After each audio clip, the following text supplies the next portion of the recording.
Otro concepto es el de las transacciones dinámicas. Cuando hablamos la semana pasada de las transacciones, dijimos que nosotros definimos la estructura de transacciones a partir del modelo que yo quiero representar, se hace el análisis correspondiente, se determinan las entidades, relación que existen entre las entidades, propongo un diseño de transacciones. A partir de ese diseño de transacciones, GeneXus crea la estructura de la base de datos, normalizada, etcétera, etcétera. Por lo cual nosotros mantenemos el concepto de que a partir de una transacción se genera una estructura física. Dependiendo si la transacción tiene un nivel o tiene dos niveles, será una tabla o serán dos tablas. Pero a partir de las transacciones se genera una estructura física. Sin embargo, no siempre es así. Yo puedo tener una transacción y puedo declarar que no tenga una tabla asociada. Y es el concepto que llamamos de transacción dinámica. Manejamos siempre hasta ahora que a partir de una transacción se generan tablas. Sin embargo, voy a poder hacer, bueno, volviendo un poco también a lo que vimos, ¿no? Generamos la tabla y voy a poder utilizar el concepto de data provider para hacer la carga de esa tabla. O voy a poder también definir mi transacción y que no tenga una tabla asociada. O sea, voy a generar una vista, una especie de vista sobre ciertos datos. Vamos a ver un ejemplo. Supongamos que yo tengo facturas, tengo recibos, tengo las transacciones correspondientes y tengo una transacción que representa movimientos, tanto de facturas como de recibos.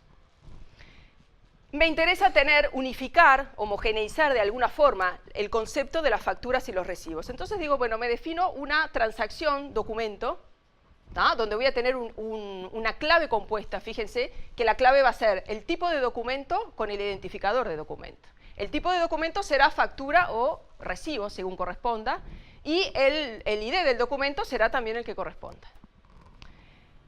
Pero esa transacción no la voy a declarar como una transacción común, sino que le voy a decir que no quiero que genere la tabla física documento asociada. Quiero que sea una vista.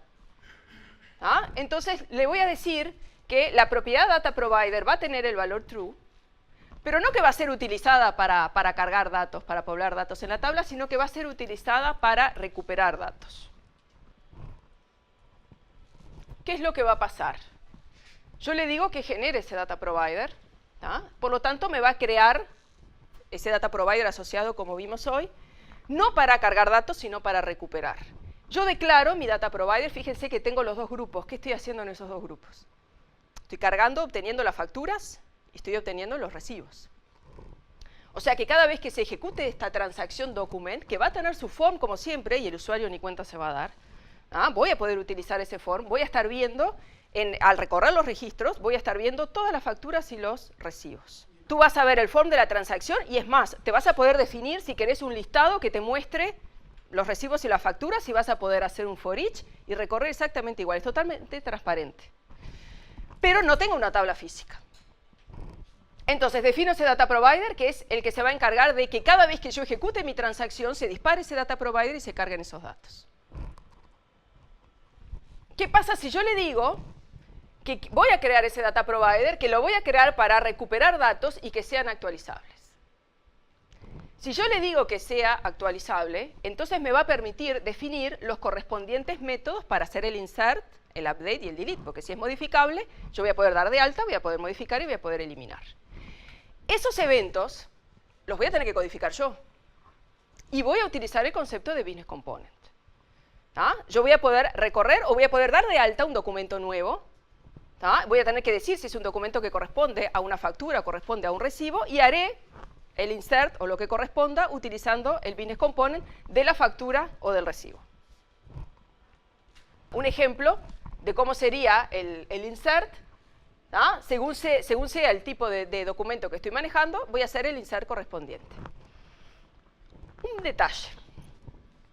No estamos acá declarando explícitamente el commit. ¿Por qué? Porque el documento es una transacción. Y al ser una transacción, y voy a estar ejecutando el form, se va a disparar el commit automáticamente. Entonces, por más que esta transacción no tenga esa tabla física asociada, es una transacción y va a ser su commit. Por lo tanto, no lo tengo que declarar yo explícitamente acá.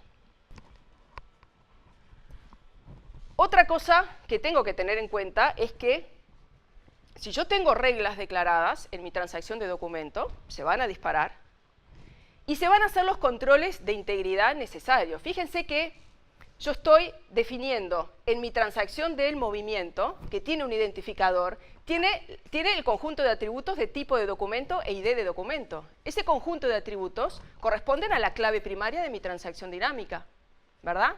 Por lo tanto, si yo doy de alta un movimiento y especifico una dupla de valores en esos dos atributos que no existen acá, me va a dar un error, o sea, el control de integridad se va a disparar igual. Y si yo intento eliminar a través de esta transacción dinámica algún documento que está asociado a un movimiento, no me va a dejar. ¿Está bien? Esos controles los va a manejar GNexus también, por más que sea una transacción que no tenga una tabla física asociada.